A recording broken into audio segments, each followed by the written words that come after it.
রহমানির রহিম। আমি যদি হাজির হয়ে গেছি আপনাদের সামনে। আজকে আমরা একাদশ শ্রেণীর যুক্তিবিদ্যার দ্বিতীয় পত্র প্রথম অধ্যায় ক্লাস নিয়ে আমি আজকে হাজির হয়েছি। এখানে দেখেন আপনারা, আমরা দ্বিতীয় পত্রের প্রথম অধ্যায়ের মধ্যে দেওয়া আছে আপনাদেরকে যৌক্তিক সংজ্ঞা। আমরা দেখেন এখানে লিখে দিয়েছি যৌক্তিক সংজ্ঞা আসলে বিষয়টা কি। দেখেন এখানে লিখে দিয়েছি যৌক্তিক সংজ্ঞা।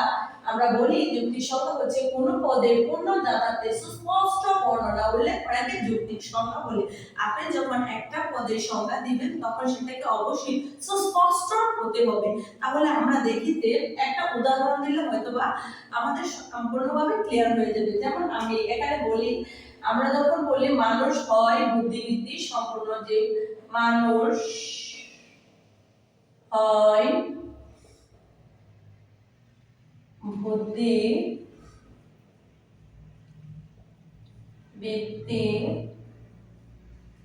সম্পন্ন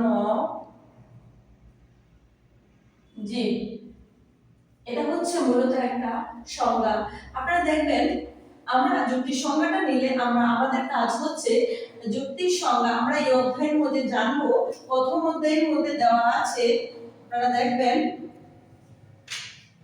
প্রথম অধ্যায়ের মধ্যে দেওয়া আছে অবশ্যই যৌক্তিক সংজ্ঞা, যৌক্তিক সংজ্ঞা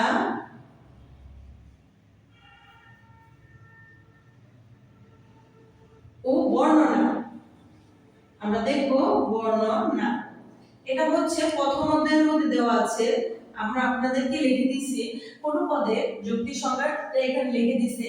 এখন বিষয়টা হচ্ছে আমরা যখন একটা বিষয়ের সংজ্ঞা দেই, সংজ্ঞা বিষয়টা আপনি যখন যুক্তির সংজ্ঞা শিখবেন তাহলে আপনি কি করতে পারেন, একটা কঠিন বিষয়কে সহজে সবার সামনে উপস্থাপনা করতে পারবেন। আপনি যখন যুক্তির সংজ্ঞা শিখবেন, যৌক্তিক সংজ্ঞা শিখলে আপনি যৌক্তিক সংজ্ঞা শিখবেন, যৌক্তিক সংজ্ঞা শিখলে আপনি মূলত হচ্ছে একটা কঠিন বিষয়কে সহজভাবে তুলে ধরতে পারবেন। আপনি যখন যুক্তির সংজ্ঞা শিখে একটা বিষয় সম্বন্ধে আপনি যখন কোনো ধারণা দিবেন তখন সেটি সুস্পষ্ট হবে এবং বোঝার জন্য সকলে বুঝতে পারবে। আমি যখন এখন বলি যুক্তির সংজ্ঞার মধ্যে, আমি যখন বলি মানুষ হয় বুদ্ধিবৃত্তি সম্পন্ন জীব, এই কথাটা কিন্তু অনেকে সবাই বুঝবে। আবার অনেকে বলে মানুষ হয় দ্বিপদ প্রাণী, এই কথাটা বললে অনেকে বুঝবে আবার অনেকে বুঝবে না। তার জন্য আমরা মূলত যুক্তির সংজ্ঞা শিখবো। এখানে দেখেন আপনি প্রত্যেকটা বিষয়ের কিন্তু একটা নিয়ম কারণ থাকে। যদি আপনি সেই নিয়মের উপর ডিপেন্ড করে আপনি যখন একটা বিষয় আপনি শিখবেন তখন দেখবেন আপনার বিষয়টা একদম ইজিলি হয়ে যাবে। এর মধ্যে দেখেন আপনারা যখন যুক্তির সংজ্ঞা দিবেন তখন আপনাকে অবশ্যই পাঁচটা বিষয়ের উপর গুরুত্ব রাখতে হবে। প্রথমত হচ্ছে আমরা মনে করি পাঁচটা বিষয় বলতে যুক্তির সংজ্ঞা দেওয়ার জন্য আপনাকে পাঁচটা নিয়ম অবশ্যই ফোকাস করতে হবে, না হলে কিন্তু আপনার সংজ্ঞাটা গ্রহণযোগ্য হবে না। সেই বিষয়টি হচ্ছে আমরা এখানে আলোচনা করে দেই। আপনারা দেখেন প্রথমত হচ্ছে যাতায়াতের পণ্য উল্লেখ করতে হবে। আপনি যখন যুক্তির সংজ্ঞা দিবেন তখন অবশ্যই আপনি যাতায়াতের পণ্য উল্লেখ করবেন। কম বেশি করা যাবে না। যদি আপনি বেশি করেন তাহলে আপনার এক ধরনের সমস্যা হয়ে যাবে, সেটি হচ্ছে বাহুল্য। বাহুল্য বিষয়টা হচ্ছে যখন আপনি বাক্যের মধ্যে অতিরিক্ত গুণ উল্লেখ করবেন তখন সেটা বাহুল্য হয়ে যাবে। আমরা দ্বিতীয়টা দেখি সুস্পষ্ট হতে হবে। আপনি যে পদের সংজ্ঞা দেবেন সেটা সুস্পষ্ট হতে হবে। আপনি যদি বলেন এখন মানুষ হয় মরণশীল, এই কথাটা কিন্তু অবশ্যই সবাই বুঝবে। আর এটাকে যদি আপনি এটা যদি না করেন তাহলে আপনি এক ধরনের অনুপপত্তি করবে। আপনারা দেখবেন যুক্তিবিদ্যার মধ্যে অনুপপত্তি বিষয়টা অধিকাংশ মানে আসে। আমরা যুক্তিবিদ্যার ভাষায় অনুপপত্তি বিষয়টা হচ্ছে সমস্যা। এখানে আমি লিখে দিয়েছি সমস্যা।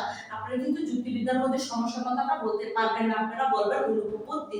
আমরা দেখি তারপরে হচ্ছে আপনাকে বলছে সমার্থক বা প্রতিশব্দ ব্যবহার করা যাবে না। সমার্থক বা প্রতিশব্দ ব্যবহার করা যাবে না। সমার্থক মানে কি আমরা যদি বলি, একটি উদাহরণ দিলে আপনারা দেখবেন বিষয়টা একদম ক্লিয়ার হয়ে যাবে। এখানে দেখেন আমি এটাকে মুছে সমার্থক শব্দটা একটু ফোকাস করে দিই আপনাদেরকে। সমার্থক শব্দ কিন্তু ব্যবহার করা যাবে না। এখন আমি যদি বলি গাছ হয় বৃক্ষ, আপনারা দেখেন এই যে গাছ হয় বৃক্ষ, কথা কিন্তু দুটোটা একই। গাছ যে কথা, বৃক্ষ একই কথা, সেটা হচ্ছে সমার্থক শব্দ। আপনারা সমার্থক শব্দ ব্যবহার করতে পারবেন না। যখন দেখবেন কোনো বাক্যের মধ্যে এরকম থাকবে তখন ধরে নেবেন এটা হচ্ছে আমরা মূলত হচ্ছে এটা হচ্ছে আমাদের আপনারা যখন সমার্থক শব্দ ব্যবহার করবেন তখন এক ধরনের রূপবর্তী ঘটে যাবে, সেটি হচ্ছে চক্র সংজ্ঞাজনিত রূপবর্তী ঘটে যাবে। আমরা আরেকটা দেখি, আপনি যখন যুক্তি সংজ্ঞা দেবেন সদর্থক ভাষা ব্যবহার করতে হবে। সদর্থক ভাষা হচ্ছে হয় যুক্ত। আমরা যখন বলি ফুল হয় সুন্দর, ফুল হয় সুন্দর, সুন্দর, এটা হচ্ছে সদর্থক। যখন দেখবেন হয়, হয়টা হবে সবসময় সদর্থক, সদর্থক বলছে সদর্থক ভাষা ব্যবহার করতে হবে। আপনি যখন সংজ্ঞা দিবেন অবশ্যই সেটা দৃষ্টি রাখবেন সদর্থক ভাষা যাতে ব্যবহৃত হয়, কখনো নয়ার্থক শব্দ ইউজ করা যাবে না। আমরা দেখি নয়ার্থক মানে হচ্ছে নয়, এখানে যদি বলি ফুল হয়, হয় নাই, এখানে যদি বলা হয় ফুল নয় সুন্দর, এখানে যদি কয় ফুল নয় সুন্দর, তাহলে দেখবেন এটা হয়ে যাবে নয়ার্থক সুন্দর, এটা হয়ে যাবে মূলত হচ্ছে নয়ার্থক। নয়ার্থককে আমরা মনে করি নয়ার্থকটা হচ্ছে আমরা এটা আমরা যখন সদর্থক শব্দ ব্যবহার না করি তখন সেটা হয়ে যাবে নয়ার্থক সংজ্ঞাজনিত রূপবর্তী। আমরা দেখি সঙ্গীয় পদ ও সংজ্ঞাতা পদ, পরীক্ষায় অধিকাংশ সময় আসে সঙ্গীয় পদ কাকে বলে, যে পদের সংজ্ঞা দেওয়া হয় তাকে বলা হয় সঙ্গীয় পদ। আমরা এখানে লিখে দিই সঙ্গীয় পদ, সঙ্গীয় পদ। এখানে দেখেন বানানটা আমি এভাবে লিখে দিয়েছি, আপনারা এভাবেও লিখতে পারবেন, থাক আপনাদের উদ্দেশ্য করে এখানে যেভাবে লিখে দিয়েছি আমরা বলি যে পদের সংজ্ঞা দেওয়া হয়, যে পদের সংজ্ঞা দেওয়া হয় তাকে সঙ্গীয় পদ বলে, পদ বলে। দেখেন আপনারা অবশ্যই এটা সংজ্ঞা দেবেন। আমরা দেখি একটা বিষয় উল্লেখ করি, আপনারা দেখবেন বাহুল্য কথাটা মানে আমরা বুঝলাম। অবান্তর লক্ষণ কি? অবান্তর লক্ষণ আমরা দেখি একটি বাক্য হচ্ছে, আপনারা দেখবেন অবশ্যই রূপবর্তীর মধ্যে আপনারা অনেকগুলো জিনিস আপনারা পাবেন। অবশ্যই আপনারা আশা করি আজকে আমি আপনাদেরকে একটু সিম্পল ধারণা দিয়েছি। নেক্সট ক্লাসে আমি আরো এটার ডিটেইলস আপনাদেরকে বুঝিয়ে দেব, প্রত্যেকটা সংজ্ঞা ইনশাআল্লাহ আপনাদের দিয়ে যাব আমি।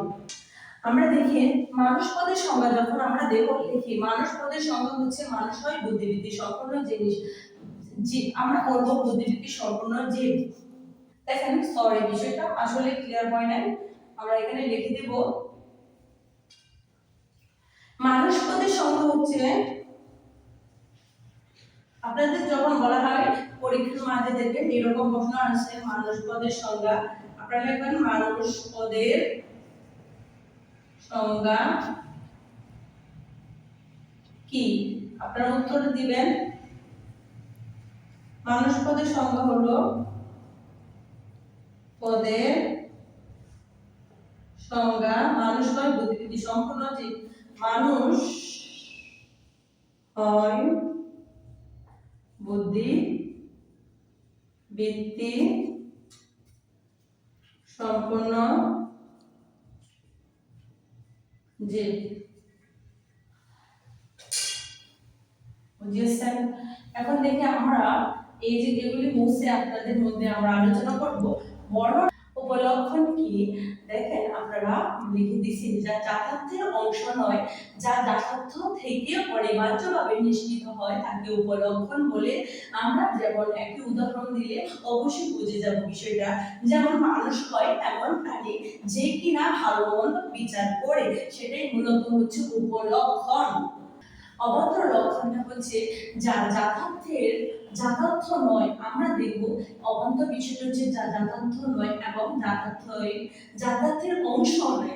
এই অবান্তর বিষয়টা হচ্ছে যথার্থ নয় এবং যথার্থের অংশ নয়, সেটাকে আমরা বলবো অবান্তর লক্ষণ।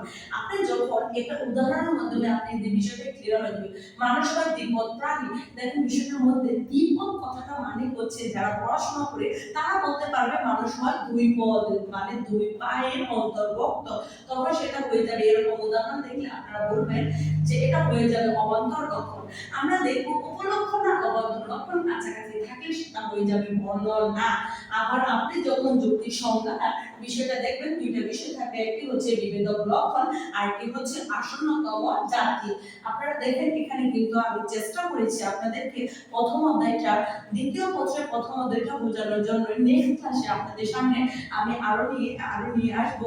আপনারা ভালো থাকবেন, সুস্থ থাকবেন। আল্লাহ হাফেজ।